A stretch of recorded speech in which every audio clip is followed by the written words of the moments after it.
Hi, I'm Zubin Rashid. Welcome to Leadership in HR.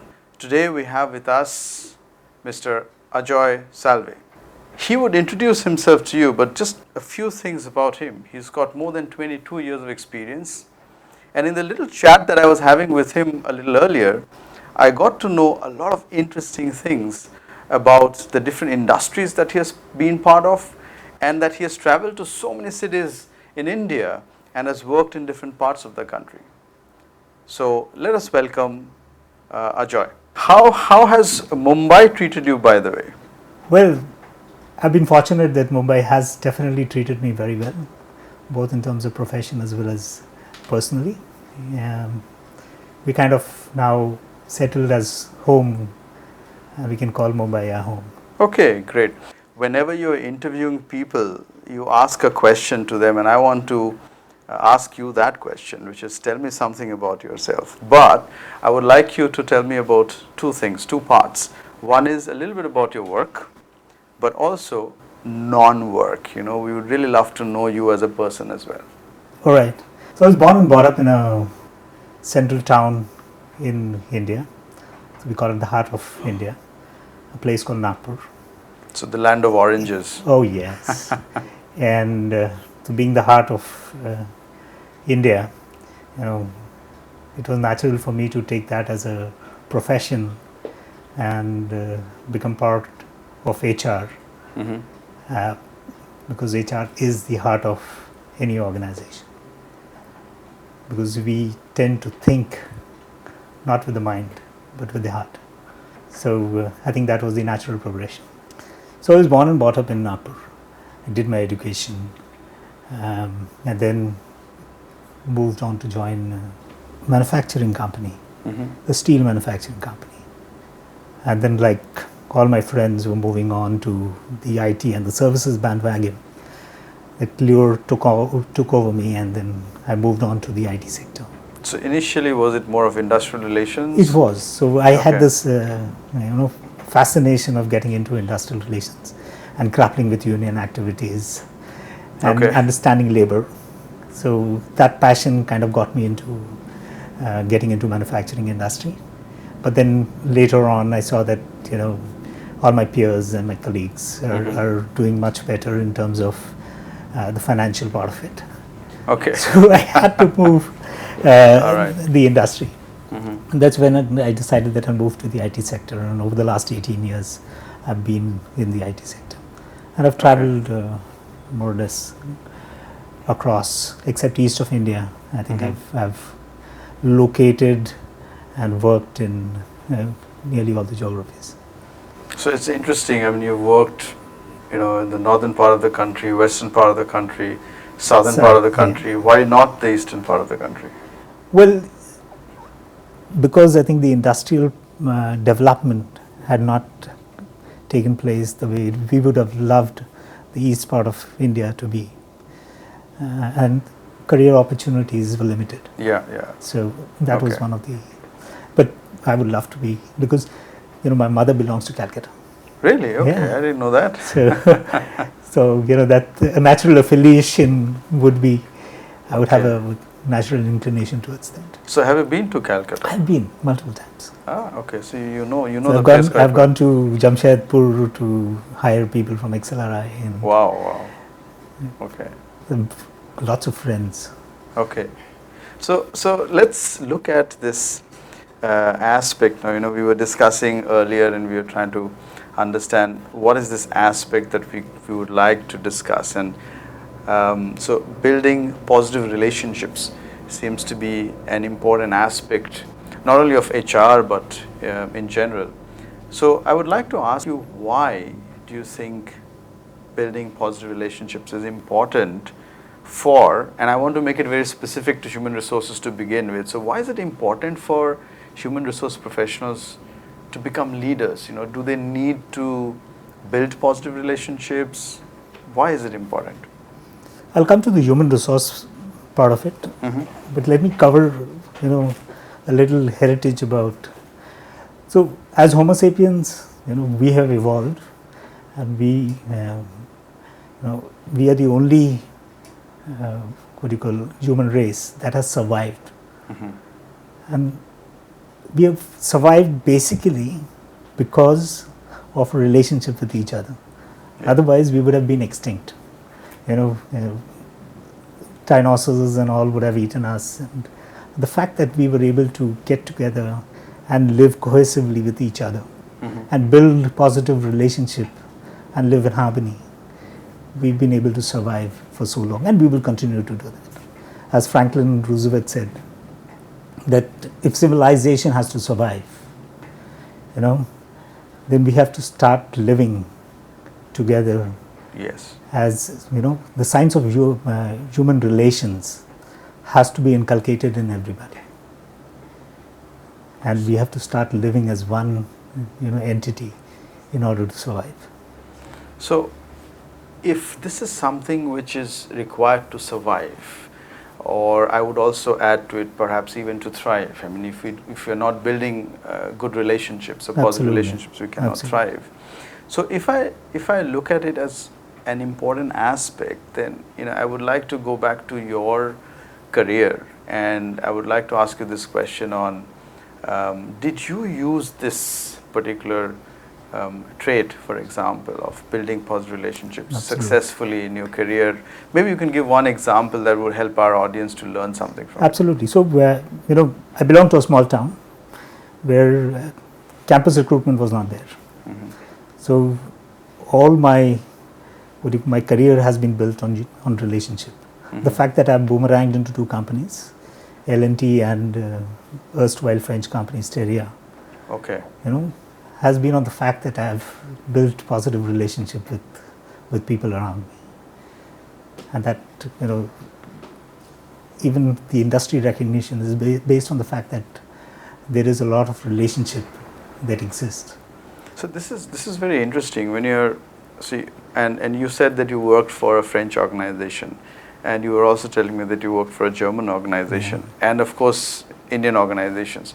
So did you find any differences in the way you would build the relationships when you're working with, say, the French or the German or the Indians? Right. So French people are quite casual. Mm-hmm. Germans are very process oriented. Indians are pretty traditional in the way we traditional and hierarchical Mm-hmm. in the way we build and maintain relationship. So if we have to build relationship, if you do not take care of these aspects, Mm-hmm. I don't think so an organization, especially a multinational organization, will be able to thrive in different geographies, Right. unless you look at the cultural nuances of the local people. And do you find, and this is a question that comes to my mind instantly, is we hear about the word empathy so often. Yep. And how important do you think empathy is in building relationships with people? Well, without empathy, you cannot build relationship. Empathy is the ability to understand the perspective of the other person, and all are in organizations, whether you're dealing externally or within the organization, Mm-hmm. you are only dealing with people. Yeah. And if you do not have empathy in understanding from which perspective does the person come from, Mm-hmm. that relationship is not going to last. There's so many people in different organizations who are leading the HR function. So how do you see this happening? Like, do you see other HR leaders who are using this? They are building positive relationships with different stakeholders. It could be employees, it could be peers, it could be external stakeholders.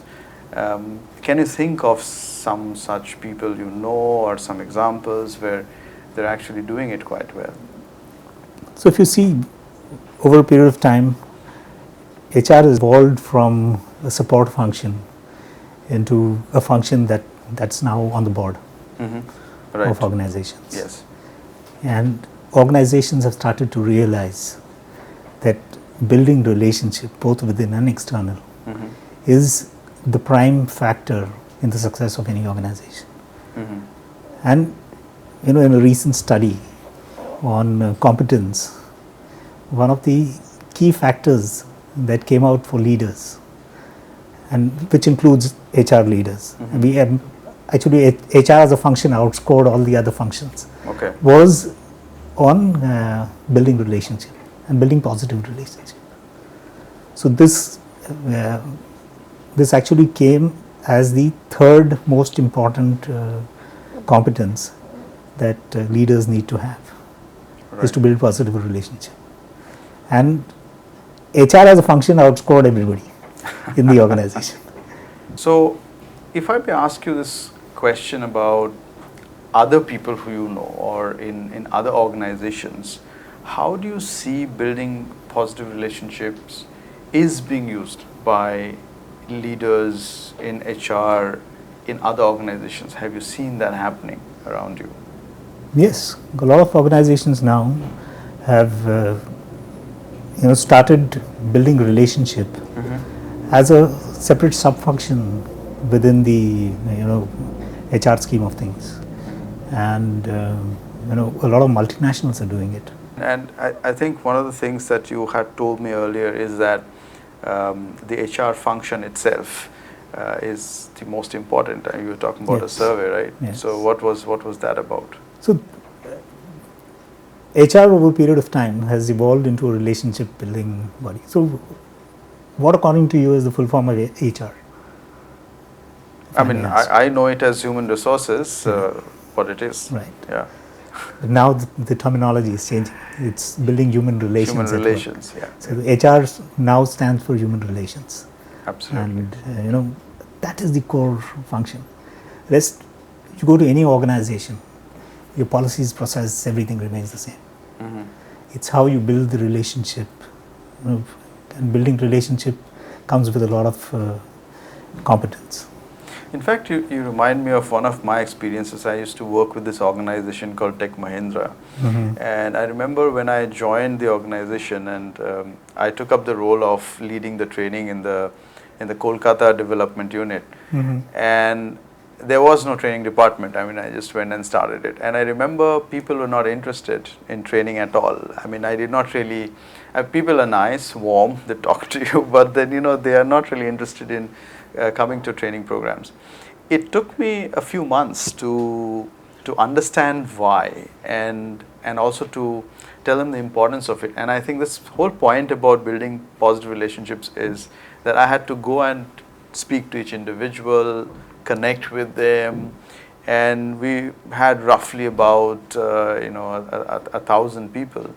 And of course, meeting 1,000 people is not very easy, but when you're talking about the importance of building positive relationships, I saw that's what helped me set up the department. And then I really didn't have to put in much effort after that, because people then became very interested to be part of the learning process. They would only understand the importance of it when I had built a good relationship with them. They would then believe me, trust me, right? I think that's the point absolutely you're coming correct. from. You are absolutely correct. This is a quote which I had written some time back, that from an organization perspective, brands are built on relationship. Absolutely. Revenue and profits are outcomes. Yeah. So that one line kind of encapsulates everything that an organization should look forward to. Right. Okay, so let's just come out of this topic for a while. We just spend maybe a minute or two on something very different. Here is one part where I ask you questions really fast, and you have to answer the questions without thinking much. So it's more of a reaction and not a response. Okay. So it's a rapid fire round. So let's start with this. Are you ready? Absolutely. Okay, here's your first question. Which is your favorite holiday destination? Goa. Okay, and why Goa? Free. You can do anything you want. Okay, so what's your favorite food? Lots of them. Lots of them. Yeah. Okay, but so, this is something that I tell people when they ask me, are you a vegetarian or a non-vegetarian? I said, even in my profession, I'm a non-vegetarian. I deal with people. So, I love sweets. Okay, good to know that. I mean, I come from Calcutta and we love sweets too. I love misti dohi. Yeah. Okay, here's the next question. If you were to select between wearing formals or casuals, what would you go for? I do a mix of that. I can see that.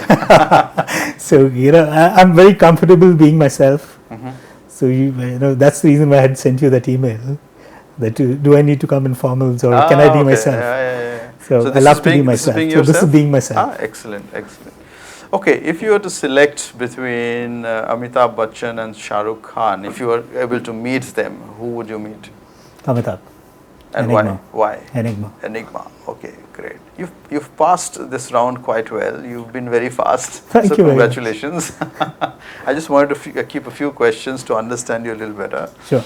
Okay, great. So now we move on to the last part, by the way. This is extremely important for our audience.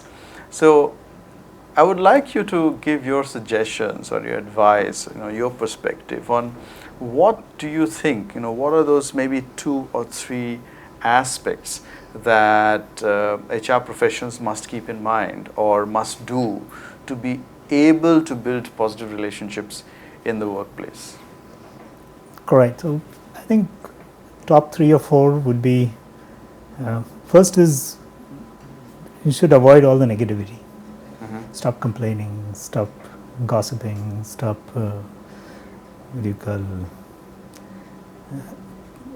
talking behind the back of people. Like backbiting. Okay. And once you have taken the negative aside, the most important thing is to build trust. And building trust is not easy. It cannot be spoken in words. You have to prove it with actions. It's less of words, more of action, and action and action. True. Then, be compassionate, be empathetic. So, as a leader, that is one of the most important things. Because if you do not have empathy and if you do not understand the perspective from which the other person is coming, because in the world, there's no such thing as right or wrong, unless you're out to kill someone. True. It's just a way of life. Somebody could be a vegetarian, somebody could be a non-vegetarian. It's a way of life. Somebody could be following a religion, somebody does not believe in God. It's a way of life. There's no such thing as right or wrong. So unless you're out to hurt someone, I think everything is correct. And the third, I think, is to treat people the way they are. To accept people the way they are. So I think while these 3 are the important ones, so building relationship is a tough task. But if you have to define it simply, it can be like an ABC. Yes. So you accept people, that's A. You be compassionate and empathetic, that's B. And C is to cultivate empathy. In fact, these are very simple things, yet so difficult to do. So people have to not only know about it, but have the passion or the desire to be able to do that. In fact, I tell a lot of people that all of us, we wear glasses, and our glasses have a color. And that's our perception. So you might see blue, I might see red, but it doesn't mean that we should fight with each other or say something against each other, because it's only when I remember my physics classes in school where we did this experiment with a prism. So if you throw white light from one side and then it comes out as multiple colored lights, the VIBGYOR. And if I put that theory as in put it back again, those lights together, and what comes out from the other side would be white light. So it's like us sharing our perceptions is what creates the true picture. None of us can say that we are right or we are wrong. We just have our own way of looking at things. I think that's a great learning point, and I must thank you, Ajoy, for joining us. It's been wonderful speaking to you, and I'm sure even if in this short span of time you have shared so much that a lot of younger people would really love to learn so much about you, and thank you so much for being part of our program. It's been my pleasure, and my ending line would be that the only ship that never sinks is relationship. So let's Absolutely. keep on building on it. Thank you very much for having Thank me. you so much, Ajoy. Appreciate. Thank you. Yeah. Thank you. So that was Ajoy, and we had a great conversation together. I hope you've got something interesting from this discussion. If you've enjoyed listening to Ajoy, if you've learned something out of it, please like the video, share the video with your peers so this learning can spread beyond you. You know, it should go around. And until the next episode, goodbye.